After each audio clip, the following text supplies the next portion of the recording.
Hi guys, welcome back to my channel Nisha vlog.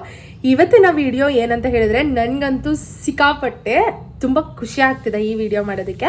ಏನಕ್ಕಂತ ಹೇಳಿದ್ರೆ ನಾನು ಈ ವಿಡಿಯೋದಲ್ಲಿ ರಾಯರ ಪ್ರಸಾದನ ಯಾವ ರೀತಿ ಮಾಡೋದು, ಮನೇಲೆ ಯಾವ ರೀತಿ ಮಾಡೋದಂತ ಹೇಳ್ಕೊಡ್ತೀನಿ.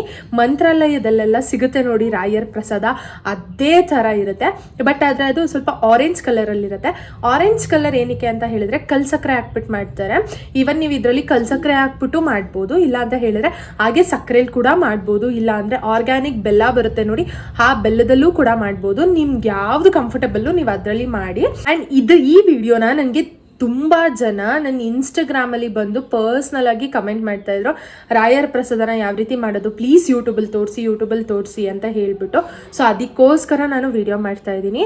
ಆ್ಯಂಡ್ ಮತ್ತು ಇನ್ನೊಂದು ಹೇಳೋಕ್ಕೆ ಇಷ್ಟಪಡ್ತೀನಿ, ಏನಂತ ಹೇಳಿದ್ರೆ ರಾಯರ ಪ್ರಸಾದ ಮಾಡ್ಬೇಕಾದ್ರೆ ರಾಯರ್ದು ಅಂತ ಅಲ್ಲ, ಯಾವುದೇ ದೇವದು ಪ್ರಸಾದ ಮಾಡಬೇಕಾದ್ರೂ ನೀವು ಸ್ವಲ್ಪ ಶ್ರದ್ಧೆಯಿಂದ ಮಾಡಿ, ಸ್ನಾನ ಮಾಡಿಕೊಂಡು ನೀಟಾಗಿ ಮಾಡಿ. ಮತ್ತು ಇನ್ನೊಂದು, ನಾವು ರಾಯರ್ಗೆ ಪೂಜೆ ಮಾಡೋ ಟೈಮಲ್ಲಿ, ಇಲ್ಲ ನಾವು ದೇವಸ್ಥಾನಕ್ಕೆ ಹೋಗೋ ಟೈಮಲ್ಲಿ ತಲೆನ ನಾವು ಬಾಚ್ಕೊಂಡು ಹೋಗ್ಬಾರ್ದು. ಸ್ನಾನ ಮಾಡಿರ್ತೀವಿ ನೋಡಿ, ಆ ಟೈಮಲ್ಲಿ ಜಸ್ಟ್ ಎತ್ತಿ ಈ ಥರ ಕ್ಲಿಪ್ ಹಾಕ್ಕೊಂಡ್ರೆ ಸಾಕು, ತಲೆ ಬಾಚ್ಕೊಂಡೆಲ್ಲ ಹೋಗ್ಬಾರ್ದಂತೆ.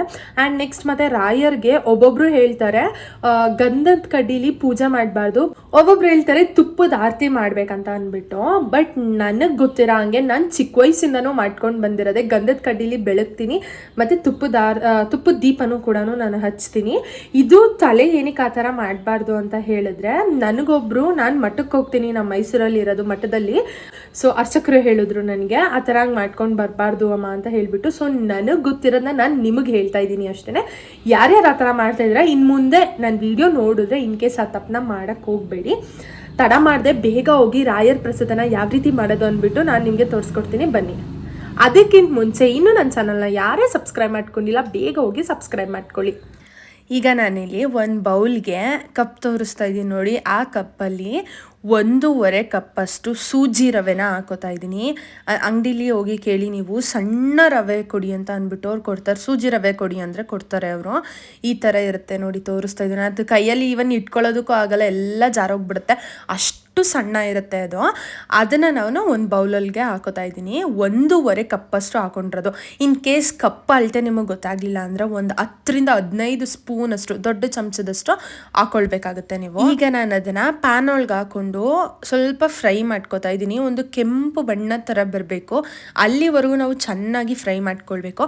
ಮತ್ತು ಇನ್ನೂ ಒಂದು ಪ್ರೊಸೀಜರ್ ಹೇಳ್ಕೊಡ್ತೀನಿ ನಾನು ನಿಮಗೆ. ಇನ್ ಕೇಸ್ ಈ ಥರ ನಿಮಗೆ ಫ್ರೈ ಮಾಡೋಕ್ಕೆ ಆಗ್ತಾ ಇಲ್ಲ ಅಂತ ಹೇಳಿದ್ರೆ ನೀವೇನು ಮಾಡ್ಬೋದು ಅಂದರೆ, ಒಂದು ಬಟ್ಲಲ್ಲಿ ಆಗಲೇ ನಾವು ರವೆ ಹಾಕೊಂಡಿದ್ದು ಅಲ್ವಾ, ಆ ರವೆಗೆ 1.5 ಕಪ್ಪಷ್ಟು ರವೆಗೆ 1 ಕಪ್ಪಷ್ಟು ಹಾಲನ್ನ ಹಾಕಿ ನೆನೆಯೋಕ್ಕೆ ನೀವು ಇಡ್ಬೋದು. ಮಿನಿಮಮ್ ಅಂದರೂ 30 ಮಿನಿಟ್ಸ್ ನೆನೆಯೋಕ್ಕೆ ಇಡ್ಬೋದು.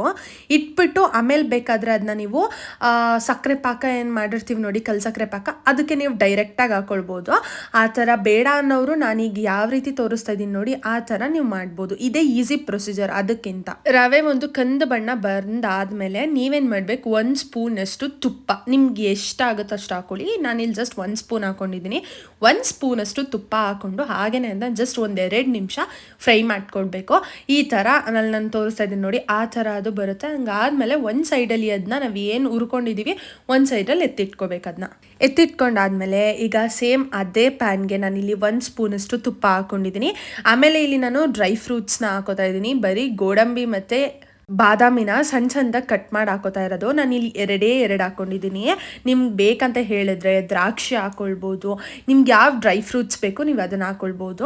ಆಲ್ಮೋಸ್ಟ್ ಮಠದಲ್ಲಿ, ಮಂತ್ರಾಲಯದಲ್ಲೆಲ್ಲ ಕೊಡೋದು ಗೋಡಂಬಿ ಇಲ್ಲ ಅಂದರೆ ಬಾದಾಮಿ ಹಾಕಿನೇ ಕೊಟ್ಟಿರ್ತಾರೆ. ಸೊ ಅದರಿಂದ ನಾನು 2 ಡ್ರೈ ಫ್ರೂಟ್ಸ್ನ ಹಾಕಿದ್ದೀನಿ. ಅದನ್ನು ತುಪ್ಪದಲ್ಲಿ ಹುರ್ಕೊಂಡಾದ್ಮೇಲೆ ಒಂದು ಸೈಡಲ್ಲಿ ನಾವು ಎತ್ತಿಟ್ಕೊಳ್ಬೇಕು. ಈಗ ಪಾಕ ಮಾಡಬೇಕಲ್ವ, ಸೊ ಅದರಿಂದ ಇಲ್ಲಿ ನಾನು ಆರೆಂಜ್ ಕಲರ್ ಕಲ್ಸಕ್ಕರೆನ ಹಾಕ್ಕೊಳ್ತಾ ಇದ್ದೀನಿ. ಯಾಕಂದರೆ ನೀವು ಮಠದಲ್ಲೆಲ್ಲ ನೋಡಿರ್ತೀರ, ಇಲ್ಲ ಮಂತ್ರಾಲಯದಲ್ಲೆಲ್ಲ ನೋಡಿರ್ತೀರ, ಅದು ಆರೆಂಜ್ ಕಲರಲ್ಲಿರುತ್ತೆ. ಏನಕ್ಕೆ ಅಂತ ಹೇಳಿದ್ರೆ ನಾವು ಆರೆಂಜ್ ಕಲರ್ ಕಲ್ಸಕ್ಕರೆನ ತಗೊಳ್ಬೇಕು. ಇದು ಎಲ್ಲ ಸ್ಟೋರ್ಸ್ಗಳಲ್ಲೂ ಅವೈಲೇಬಲ್ ಇರುತ್ತೆ. ಇನ್ ಕೇಸ್ ಇಲ್ಲ ಅಂದರೆ ಬ್ಲಿಂಕಿಟ್ ಆಗಲಿ, ಬಿಗ್ ಬಾಸ್ಕೆಟ್ ಆಗಲಿ, ಎಲ್ಲದರಲ್ಲೂ ಅವೈಲೇಬಲ್ ಸಿಗುತ್ತೆ. ಇಲ್ಲ ಅಂತ ಹೇಳಿದ್ರೆ ನಾನು ಡಿಸ್ಕ್ರಿಪ್ಷನಲ್ಲಿ ಲಿಂಕ್ ಹಾಕಿರ್ತೀನಿ, ನೀವು ಆ ಲಿಂಕ್ ಮೇಲೆ ಕ್ಲಿಕ್ ಮಾಡಿ ನೀವು ಪರ್ಚೇಸ್ ಮಾಡ್ಬೋದು. ನಾನಿಲ್ಲಿ 1 ಕಪ್ಪಷ್ಟು ಕಲ್ಸಕ್ಕರೆನ ಹಾಕ್ಕೊಂಡಿದ್ದೀನಿ. ಪುಡಿ ಮಾಡಿ ಹಾಕೊಳ್ಳಿ, ಬೇಗ ನೀರಲ್ಲಿ ಕರಗುತ್ತೆ. ಹಾಗೆ ಹಾಕ್ಕೊಂಡ್ರೆ ಕರಗೋದು ಸ್ವಲ್ಪ ಲೇಟ್ ಆಗುತ್ತೆ, ಆ ಕಾರಣದಿಂದ. ಮತ್ತು ನಾನು ಇಲ್ಲಿ ಒಂದು ಸ್ವಲ್ಪ ತುಪ್ಪನ ಅದಕ್ಕೆ ಆ್ಯಡ್ ಮಾಡಿದೆ. ವಿಡಿಯೋ ಕ್ಲಿಪ್ಪಿಂಗ್ ಇರಲಿಲ್ಲ, ಬೈ ಮಿಸ್ಸಾಗಿ ಡಿಲೀಟ್ ಆಗಿಬಿಟ್ಟಿದೆ ಅದು. 1 ಸ್ಪೂನ್ ಇಲ್ಲ ಅರ್ಧ ಸ್ಪೂನಷ್ಟು ತುಪ್ಪನ ಅದಕ್ಕೆ ಆ್ಯಡ್ ಮಾಡ್ಕೊಳ್ಳಿ. ನಾನು ನೀರನ್ನ ಅದೇ ಕಪ್ಪಲ್ಲಿ 2 ಕಪ್ಪಷ್ಟು ನೀರು ಹಾಕಿದ್ದೀನಿ ಅಷ್ಟೇ, ಜಾಸ್ತಿ ಏನು ಹಾಕೊಳ್ಳೋಕೆ ಹೋಗಲಿಲ್ಲ. ತೀರಾ ಹಾಕೊಂಡ್ರೆ ಆಮೇಲೆ ಪಾಕ ಅದು ಕರೆಕ್ಟ್ ಕನ್ಸಿಸ್ಟೆನ್ಸಿ ಬರೋದಿಲ್ಲ. ಅದಕ್ಕೇ ಈಗ ಅದು ಹೆಂಗೆ ಪಾಕ ಹೆಂಗೆ ಗೊತ್ತಾಗುತ್ತೆ ಅಂದರೆ, ಒಂದೆಳೆ ಪಾಕ ಎಲ್ಲರಿಗೂ ಗೊತ್ತೇ ಇರುತ್ತೆ. ಒಂದೆಳೆ ಪಾಕ ಇದ್ದರೆ ಸಾಕು, ಜಾಸ್ತಿ ತೀರಾ ಗಟ್ಟಿಗೆ ಮಾಡ್ಕೊಳ್ಳೋಕೆ ಹೋಗಬೇಡಿ ಅದನ್ನ, ಆಮೇಲೆ ಚೆನ್ನಾಗಿ ಬರೋದಿಲ್ಲ ಅದು. ಅದಕ್ಕೋಸ್ಕರ ಹೇಳ್ತಾ ಇದ್ದೀನಿ. ಅದು ಒಂದೆಳೆ ಪಾಕ ಬಂದಿದೆ ಅಂತ ಗೊತ್ತಾದ್ಮೇಲೆ ನಾನು ಡ್ರೈ ಫ್ರೂಟ್ಸ್ನೆಲ್ಲ ಆಗಲೇ ತುಪ್ಪದಲ್ಲಿ ಹುರ್ಕೊಂಡಿದ್ದೆ ಅಲ್ವಾ, ಅದನ್ನು ಹಾಕ್ಕೊಳ್ತಾ ಇದ್ದೀನಿ. ಆಮೇಲೆ ರವೆನೂ ಹುರ್ಕೊಂಡಿದ್ದು ನೋಡಿ ಸ್ಟಾರ್ಟಿಂಗು, ಅದನ್ನು ಹಾಕ್ಕೊಳ್ತಾ ಇದ್ದೀನಿ. ಹಾಕ್ಕೊಳ್ತಾ ಮಿಕ್ಸ್ ಮಾಡ್ಕೊಳ್ತಾ ಬನ್ನಿ, ಇಲ್ಲಾಂದರೆ ಗಂಟಾಗ್ಬಿಡುತ್ತೆ. ಚೆನ್ನಾಗಿ ಮಿಕ್ಸ್ ಮಾಡ್ಕೊಳ್ಳಿ. ಅದು ಒಂದು ಚೂರು ಗಂಟಿಲ್ದಿರೋ ಥರ ನೀವು ಮಿಕ್ಸ್ ಮಾಡಬೇಕಾಗುತ್ತೆ. ಕೈ ಬಿಡ್ದಂಗೆ ಮಿಕ್ಸ್ ಮಾಡಬೇಕು ನೀವು ಅದನ್ನ. ಮಿಕ್ಸ್ ಮಾಡ್ತಾ ನೀರೆಲ್ಲ ಏನಿರುತ್ತಲ್ಲ ಅದೆಲ್ಲ ರವೆ ಚೆನ್ನಾಗಿ ಎಳ್ಕೊಂಡು ಅದೊಂದು ಕನ್ಸಿಸ್ಟೆನ್ಸಿಗೆ ಬರುತ್ತೆ. ಈ ಥರ ತೋರಿಸ್ತಾ ಇದ್ದೀನಿ ನೋಡಿ. ಅದು ನಿಮಗೆ ತೀರಾ ತೆಳ್ಳಗನ್ಸಿದ್ರೆ ಸ್ವಲ್ಪ ಹಾಗೇ ಮಿಕ್ಸ್ ಮಾಡ್ಕೊಳ್ತಾ ಬನ್ನಿ, ಆವಾಗ ಸ್ವಲ್ಪ ಗಟ್ಟಿಗೆ ಅನಿಸುತ್ತೆ. ಈಗ ನಾನು ತೋರಿಸ್ತಾ ಇದ್ದೀನಿ ನೋಡಿ, ಇಷ್ಟು ಕನ್ಸಿಸ್ಟೆನ್ಸಿ ಸಾಕು. ಅದು ಪ್ಯಾನ್ಗೆ ಏನಕ್ಕೆ ಅಂಟ್ಕೋತಿಲ್ಲ ಅಂದರೆ ನಂದು ನಾನ್ ಸ್ಟಿಕ್ ಪ್ಯಾನು, ಆ ಕಾರಣದಿಂದ ಅಂಟ್ಕೋತಾ ಇಲ್ಲ. ನಿಮ್ಗೆ ಇನ್ ಕೇಸ್ ಆ ಥರ ಬಾಕ್ಸ್ ಶೇಪಲ್ಲಿ ಮಾಡೋಕ್ಕಾಗ್ತಿಲ್ಲ, ನಮಗೆ ಬರ್ತಿಲ್ಲ ಅಂತ ಹೇಳಿದ್ರೆ ಈ ಥರ ಸಜ್ಜಿಗೆ ಥರನೂ ನೀವು ಮಾಡಿ ದೇವ್ರ ಹತ್ರ ಇಡ್ಬೋದು, ಏನೂ ಆಗೋದಿಲ್ಲ. ಇಲ್ಲಿ ನಾನು ತೋರಿಸ್ತಾ ಇದ್ದೀನಿ ನೋಡಿ. ಒಂದು ಪ್ಲೇಟ್ಗೆ ಚೆನ್ನಾಗಿ ತುಪ್ಪನ ಸವರಿ, ಈಗ ಸಜ್ಜಿಗೆ ಏನಿದೆ ನೋಡಿ, ಬಿಸಿಲಿದ್ದಾಗಲೇ ನಾವು ಯಾವ ಶೇಪ್ ಬೇಕೋ ಆ ಶೇಪ್ಗೆ ಅದನ್ನ ತರ್ಬೋದು. ತಣ್ಣಗಾದ್ಮೇಲೆ ನಮ್ಮ ಕೈಲಿ ಮಾಡೋದಕ್ಕಾಗಲ್ಲ. ಸೊ ಬಿಸಿ ಇದ್ದಾಗಲೇ ನಾನು ತೆಗೆದು ಅದನ್ನ ಒಂದು ಪ್ಲೇಟ್ಗೆ ಹಾಕ್ಕೊಂಡು ಈ ಥರ ಟ್ಯಾಪ್ ಮಾಡ್ತಾಯಿದ್ದೀನಿ. ಯಾಕಂದರೆ ಮಂತ್ರಾಲಯದಲ್ಲೆಲ್ಲ ಕೊಟ್ಟಾಗಲೂ ಅದು ಬಾಕ್ಸ್ ಶೇಪಲ್ಲಿರುತ್ತೆ. ಸೊ ಆ ಕಾರಣದಿಂದ ಯಾರಿಗೂ ಕನ್ಫ್ಯೂಸ್ ಆಗಬಾರ್ದು ಅಂತ ಅಂದ್ಬಿಟ್ಟು ನಾನು ನಿಮ್ಗೆ ತೋರಿಸ್ತಾ ಇದ್ದೀನಿ. ಆಗಲೇ ಹೇಳ್ದಂಗೆ ಇನ್ ಕೇಸ್ ನಿಮ್ಗೆ ಈ ಥರ ಬೇಡ ನಾವು ಮಾಡಲ್ಲ ಅಂತ ಹೇಳಿದ್ರೆ ಸಜ್ಜಿಗೆ ಥರ ನಾನು ಆಗಲೇ ಹೇಳಿದೆ ನೋಡಿ, ಮಾಡಿಬಿಟ್ಟು ಒಂದು ಬಟ್ಲಲ್ಲಿ ಇಟ್ಟರೂ ನಡೆಯುತ್ತೆ. ಇದೇ ಥರ ಮಾಡಬೇಕನ್ನೋದೇನಿಲ್ಲ. ಈಗ ಇದು ಕರೆಕ್ಟಾಗಿ ಸೆಟ್ಟಾಗಿದೆ, ನೀಟಾಗಿ ನಾವು ಎಲ್ಲ ಸ್ಪ್ರೆಡ್ ಮಾಡ್ಕೊಂಡಿದ್ದೀವಿ. ಸೊ ಈಗ ಇದನ್ನು ತಣ್ಣಗಾಗಲಿಕ್ಕೆ ಬಿಡೋಣ ನಾವು. ಇನ್ ಕೇಸ್ ನಿಮಗೆ ವೆಯ್ಟ್ ಮಾಡೋಕ್ಕಾಗೋದಿಲ್ಲ ಅಂತ ಅಂದರೆ ರೆಫ್ರಿಜರೇಟರ್ ಇರುತ್ತಲ್ಲ ಅದ್ರ ಒಳಗಡೆ ಇಟ್ಟು ಜಸ್ಟ್ 1 ಅವರ್ ಇಡೀ ಸಾಕು ಅಷ್ಟೇ, ಜಾಸ್ತಿ ಹೊತ್ತು ಇಡಬೇಡಿ, ಆಮೇಲೆ ಕಲ್ಲಾಗ್ಬಿಡುತ್ತೆ. ನಾನಿಲ್ಲಿ ತೋರಿಸ್ತಾ ಇದ್ದೀನಿ ನೋಡಿ, ನಾನು ಹಾಗೇ ಹೊರಗಡೆನೇ ಬಿಟ್ಟಿದ್ದೆ, ಮಿನಿಮಮ್ ಒಂದು 3 to 4 ಅವರ್ಸ್ ಬಿಟ್ಟಿದ್ದೆ ಅದೇ ತಣ್ಣಗಾಗಲಿಕ್ಕೆ. ತಣ್ಣಗಾದ್ಮೇಲೆ ನಾನಿಲ್ಲಿ ಈ ಥರ ಹಿಂಗೆ ಕಟ್ ಮಾಡ್ಕೊಳ್ತಾ ಇದ್ದೀನಿ. ಏನಕ್ಕೆ ಹಿಂಗೆ ಜಾರ್ತಿದೆ ತಟ್ಟೆ ಅಂದರೆ, ನಾನು ವಿಡಿಯೋ ಮಾಡಬೇಕಾದ್ರೆ ಯಾರೂ ಇರಲಿಲ್ಲ, ಈವನ್ ಟ್ರೈಪೋಡು ಏನೋ ಪ್ರಾಬ್ಲಮ್ ಆಗಿಬಿಟ್ಟಿತ್ತು. ಆ ಕಾರಣದಿಂದ ಒಂದು ಕೈಯಲ್ಲಿ ಇಟ್ಕೊಂಡು ಮಾಡ್ತಿದ್ದೆ, ಆಮೇಲೆ ಆಗಲೇ ಸೆಲ್ಫ್ ಮೇಲೆ ಇಟ್ಟೆ. ನಮ್ಗೆ ಯಾವ ಶೇಪಿಗೆ ಬೇಕು ನಾವು ಆ ಶೇಪಲ್ಲಿ ಕಟ್ ಮಾಡ್ಕೊಳ್ಬೋದು. ನನಗೆ ಬಾಕ್ಸ್ ಶೇಪಲ್ಲಿ ಬೇಕಂತ ಅನಿಸ್ತು, ಸೊ ಅದಕ್ಕೋಸ್ಕರ ನಾನಿಲ್ಲಿ ಬಾಕ್ಸ್ ಶೇಪಲ್ಲಿ ಅದನ್ನ ಕಟ್ ಮಾಡ್ಕೊಳ್ತಾ ಇದ್ದೀನಿ. ಈಗ ನಾನು ಅದನ್ನ ತೆಗೆದುಬಿಟ್ಟು ತೋರಿಸ್ತಾ ಇದ್ದೀನಿ ನೋಡಿ, ಎಷ್ಟು ಸಕ್ಕದಾಗಿ ಬಂದಿದೆ ಅಂತ ಹೇಳ್ಬಿಟ್ಟು. ತುಂಬಾ ಸಾಫ್ಟಾಗಿರುತ್ತೆ ತಿನ್ಬೇಕಾದ್ರೆ ಮಾತ್ರ. ನನಗಂತೂ ಸಿಕ್ಕಾಪಟ್ಟೆ ಇಷ್ಟ ಆಗೋಯ್ತು ಪ್ರಸಾದ ಮಾತ್ರ.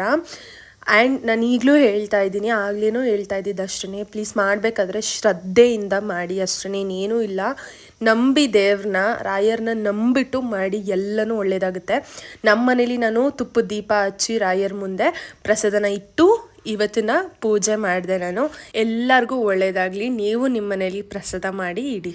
ವಿಡಿಯೋನೋಗಿ ನೋಡ್ಕೊಂಡು ಬಂದ್ರಲ್ವಾ, ಎಷ್ಟು ಸಿಂಪಲ್ ಆಗಿತ್ತಲ್ವಾ, ಜಾಸ್ತಿ ಏನೋ ಇಂಗ್ರೀಡಿಯೆಂಟ್ಸ್ ಎಲ್ಲ. ಅದಕ್ಕೆ ರವೆ, ಕಲ್ಸಕ್ಕರೆ ಇಲ್ಲ ಅಂದರೆ ಸಕ್ಕರೆ, ಬಾದಾಮಿ, ಗೋಡಂಬಿ, ಏಲಕ್ಕಿ ಏನಕ್ಕೆ ಹಾಕೋದಂದರೆ ಫ್ರೇಗ್ರೆನ್ಸ್ಗೋಸ್ಕರ ಹಾಕೋದು. ಇಷ್ಟಿತ್ತು ಅಂದರೆ ಆರಾಮಾಗಿ ಕ್ವಿಕ್ಕಾಗಿ 10 ನಿಮಿಷದಲ್ಲೆಲ್ಲ ನಾವು ರಾಯರ್ ಪ್ರಸಾದನ ಮಾಡ್ಬೋದು. ಮಂತ್ರಾಲಯದಲ್ಲೆಲ್ಲ ಸಿಗುತ್ತಲ್ಲ ಅದೇ ಥರ ಡಿಟ್ಟೋ ಹೇಳ್ಕೊಟ್ಟಿದ್ದೀನಿ ನಾನು. ಸೊ ಇನ್ಯಾಕೆ ವೆಯ್ಟ್ ಮಾಡ್ತಿದ್ದೀರಾ, ಇವತ್ತು ಗುರುವಾರ ಬೇರೆ ರಾಯರ್ ವಾರ ಆಗಿರುತ್ತೆ. ಸೊ ಈ ನೈವೇದ್ಯನ ಮಾಡಿ ದೇವ್ರ ಮುಂದೆ ಇಟ್ಟು ಪೂಜೆ ಮಾಡಿ.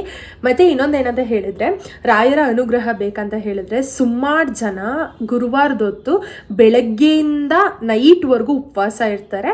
ಸೊ ನೀವು ಆ ಥರ ಅನುಗ್ರಹ ಏನಾದರೂ ಪಡಿಬೇಕು ಅಂತ ಹೇಳಿದ್ರೆ ಆ ಥರ ಉಪವಾಸ, ಬೆಳಗ್ಗೆಯಿಂದ ನಾವು ಏನೂ ತಿಂದಿರಬಾರ್ದು, ಹಣ್ಣು ಮತ್ತು ನೀರನ್ನ ಬಿಟ್ಟರೆ ನಾವು ಇನ್ನೇನು ಸೇವಿಸಬಾರ್ದು. ಈವನ್ ನಾನು ಕೂಡ ಅದನ್ನು ಮಾಡಿಲ್ಲ, ಮಾಡಬೇಕು ಅಂತ ಅಂದ್ಕೊಂಡಿದ್ದೀನಿ, ಮಾಡ್ತೀನಿ ಖಂಡಿತವಾಗ್ಲೂ. ಯಾರ್ಯಾರು ಮಾಡಬೇಕು ಅಂದ್ಕೊಂಡಿದ್ದೀರಾ ಅವರೆಲ್ಲರೂ ಅಚ್ಚುಕಟ್ಟಾಗಿ ಮಾಡಿ ಸಂಜೆ ಮೇಲೆ ಆದರೆ ಮಠಕ್ಕೆ ಹೋಗಿದ್ದು ಬನ್ನಿ. ದೇವರ ಗ್ರಹ ಎಲ್ಲರಿಗೂ ನಿಮಗೆ ಸಿಗಲಿ ಅಂತ ಹೇಳ್ತಾ ಈ ವಿಡಿಯೋ ತುಂಬ ಯೂಸ್ಫುಲ್ ಆಗಿದೆ ಅಂತ ಅನ್ಕೋತೀನಿ. ಇನ್ ಕೇಸ್ ಈ ವಿಡಿಯೋ ಏನಾದರೂ ನಿಮಗೆ ಇಷ್ಟ ಆಗಿತ್ತು ಅಂತ ಹೇಳಿದರೆ ಪ್ಲೀಸ್ ನನಗೊಂದು ಲೈಕ್ ಮಾಡಿ. ಹಾಗೆ ಕಮೆಂಟ್ ಸೆಕ್ಷನಲ್ಲಿ ಏನಾದರೂ ಇನ್ನೂ ಇಂಗ್ರೀಡಿಯೆಂಟ್ಸ್ ಆ್ಯಡ್ ಮಾಡಬೇಕಿತ್ತ, ಇಲ್ಲ ಏನೋ ಒಂದು ತಪ್ಪಾಗಿರುತ್ತೆ, ಇನ್ ಕೇಸ್ ಆ ತಪ್ಪಾಗಿತ್ತು ಅಂತ ಹೇಳಿದರೆ ಏನು ತಪ್ಪು ಅಂದ್ಬಿಟ್ಟು ಕಮೆಂಟ್ ಸೆಕ್ಷನಲ್ಲಿ ನನಗೆ ಕಮೆಂಟ್ ಮಾಡಿ. ಬಟ್ ಇನ್ನೂ ಯಾರು ಸಬ್ಸ್ಕ್ರೈಬ್ ಮಾಡ್ಕೊಂಡಿಲ್ಲ ಬೇಗ ಹೋಗಿ ಸಬ್ಸ್ಕ್ರೈಬ್ ಮಾಡ್ಕೊಳ್ಳಿ. ಹಾಗೆ ಪಕ್ಕದಲ್ಲಿ ಕಾಣಿಸುವಂಥ ಬೆಲ್ಲೈಕನ್ನ ಕ್ಲಿಕ್ ಮಾಡಿ. ಈ ವಿಡಿಯೋ ಇಷ್ಟ ಆಗಿರುತ್ತೆ. ಆ್ಯಂಡ್ ನಾನು ಈಗಲೂ ಹೇಳ್ತಾ ಇದ್ದೀನಿ, ರಾಯರ್ ಪ್ರಸಾದನ ಮಾಡಬೇಕಾದ್ರೆ ಪ್ಲೀಸ್ ಶ್ರದ್ಧೆಯಿಂದ ಮಾಡಿ, ಮಡಿಯಿಂದ ಮಾಡಿ ಅಂತ ಹೇಳ್ತೀನಿ. ಸೊ ಎಲ್ಲರಿಗೂ ಒಳ್ಳೆಯದಾಗಲಿ. Lots of love. ಬಾಯ್.